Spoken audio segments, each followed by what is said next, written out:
The MacBook Neo is the kind of product I never expected Apple to make. At first glance, it almost feels anti-Apple. For years, the cheapest MacBooks have usually started at $999 aside from older models like the MacBook Air M1, which sometimes dropped as low as $699 during sales. But the MacBook Neo starts at just $599 for education users. That is a massive $500 less than the new MacBook Air M5. A price hike that should raise a lot of concerns, and honestly it does. But after spending time testing the MacBook Neo, I can say this clearly, it is the most complete laptop I have ever used under $600.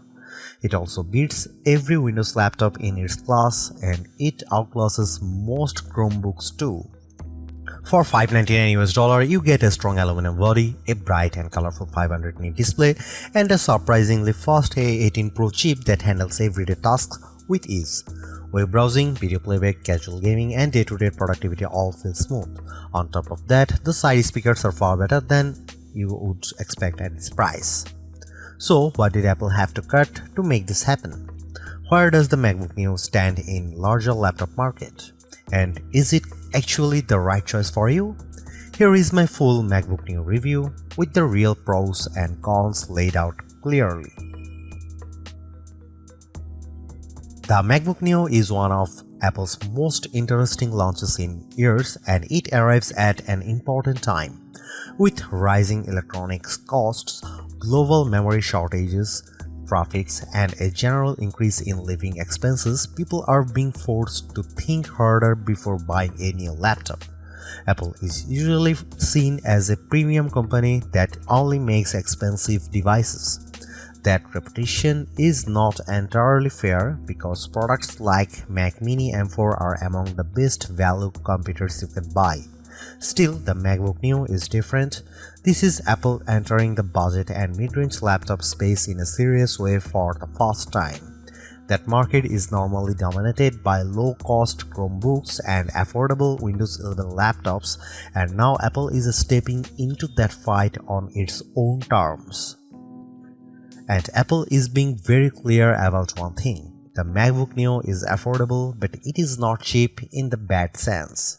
It is not a stripped down, weak or unpleasant MacBook.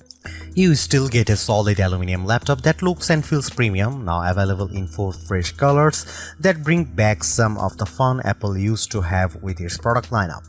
You also get a bright and sharp Retina display with a 2408 by 1506 resolution, which is much better than the 1080p screens that are still common in this price range. The built-in speakers sound excellent, the 1080p webcam makes video calls look clean and sharp, and best of all, the MacBook Neo runs full macOS. That means you can run almost any Mac app you want. The only real concern is 8GB of unified memory, which can limit performance when you push multiple apps at once.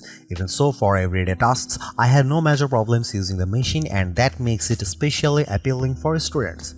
The biggest surprise is still at the price. At $599, it is extremely hard to find a Windows laptop or Chromebook that matches the MacBook Neo in build quality, display quality, and overall performance.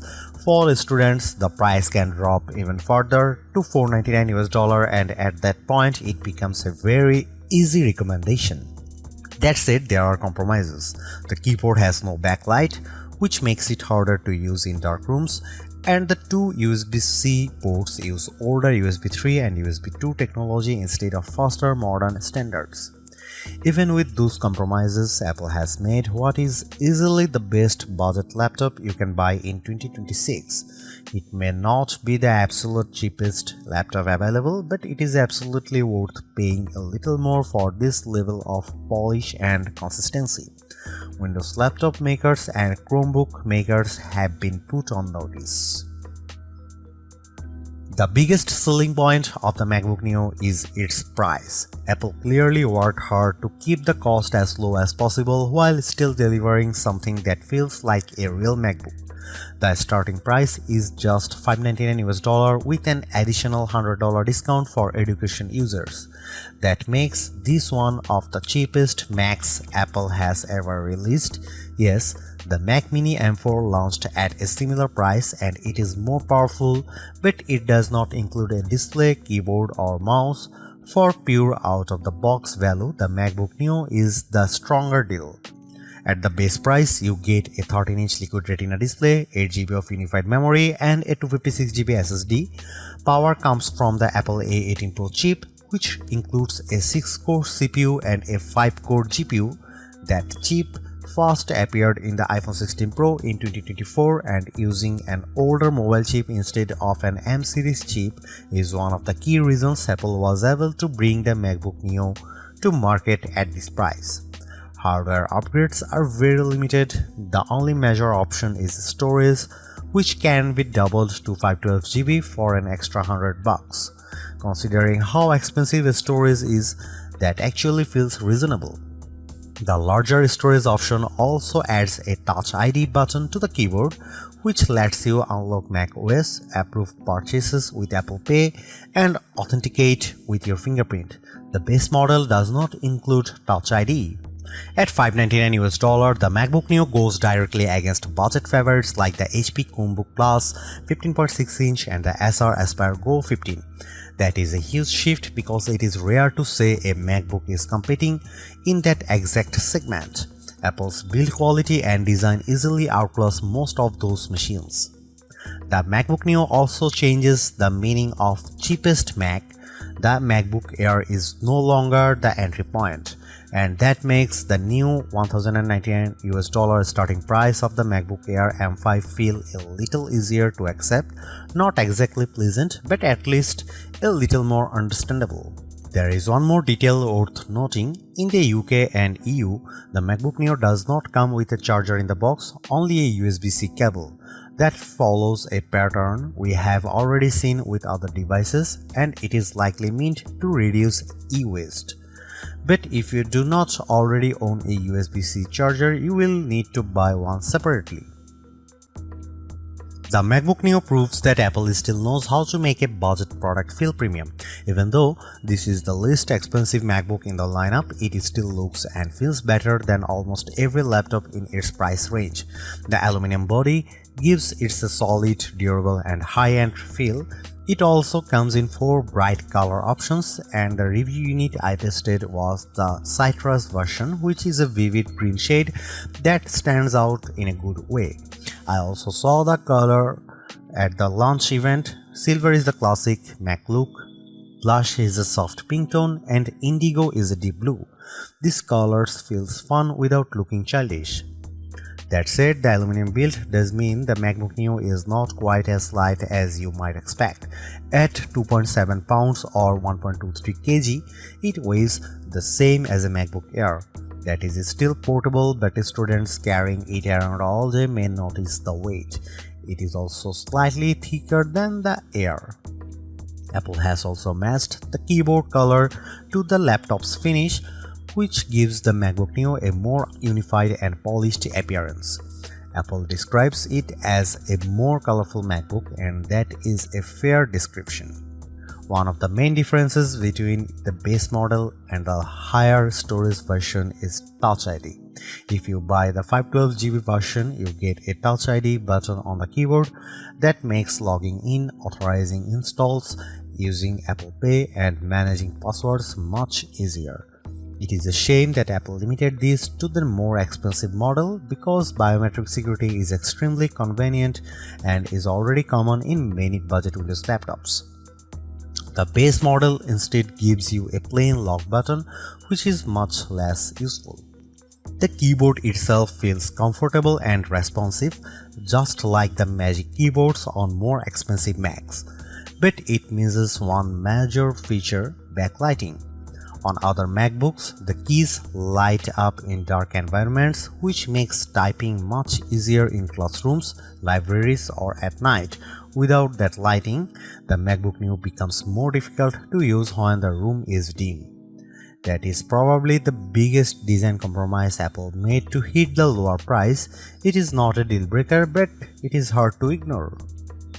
Along the left side, you get 2 USB-C ports These also handle charging. Since there is no MagSafe 3 here, the ports look normal, but they are not equal. The rear port uses USB 3 speeds, which reach up to 10 Gbps. That is fine, the most accessories, but it is much slower than the Thunderbolt 4 and Thunderbolt 5 ports on more expensive MacBooks. You can still connect a USB-C monitor and run it at 4K 60Hz, which is good. The second USB-C port is much slower because it uses USB 2 technology. That means speeds of just 60 MB per second, which is really only suitable for low-demand accessories like wired mice or keyboards. This is one of the more awkward cost-cutting decisions Apple made. The two ports look almost identical, but they behave very differently. That could easily confuse people, especially when a flash drive suddenly transfers data much more slowly than expected. Even though I understand why Apple did it, using USB 2 in a 2026 laptop feels hard to justify.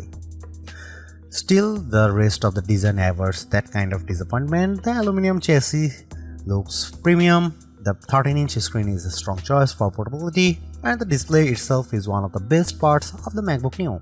At 2408 by 1506, it is much sharper than the 1080p panels most budget laptops uses. It also gets up to 500 nits of brightness, which is excellent for a laptop in this price bracket. That brightness makes the screen easy to use outdoors or in bright rooms, while the color reproduction is vivid and rich thanks to support for 1 billion colors. For anyone who has used a cheap laptop with a dull, washed-out screen, the MacBook Neo's panel will feel like a major upgrade. It is one of the best budget laptop displays you can buy and maybe the best of all. The only missing feature, of course, is touchscreen support, because this is still very much an Apple laptop. The MacBook Neo is the best budget laptop you can buy right now. It is true that Neo sits at the upper end of what many people would call budget, but the gap in quality between this and most Windows laptops or Chromebooks at the same price is huge. The design is premium, the display is excellent, the speakers are surprisingly strong, and the performance is more than good enough for day-to-day work. What impresses me most is that Apple did not cripple macOS just to hit a lower price. You still get the full Mac experience along with support for the broader Apple ecosystem. That makes the Neo feel like a real MacBook, not a watered-down version. Yes, there are compromises. The USB-C setup is awkward, the keyboard has no backlight, and the 8GB memory limit is restrictive, but those issues are understandable in a laptop this affordable, even if they are still disappointing. At the end of the day, Apple has made a budget MacBook that actually feels worth buying. It is not the cheapest option on the market, but it is one of the smartest.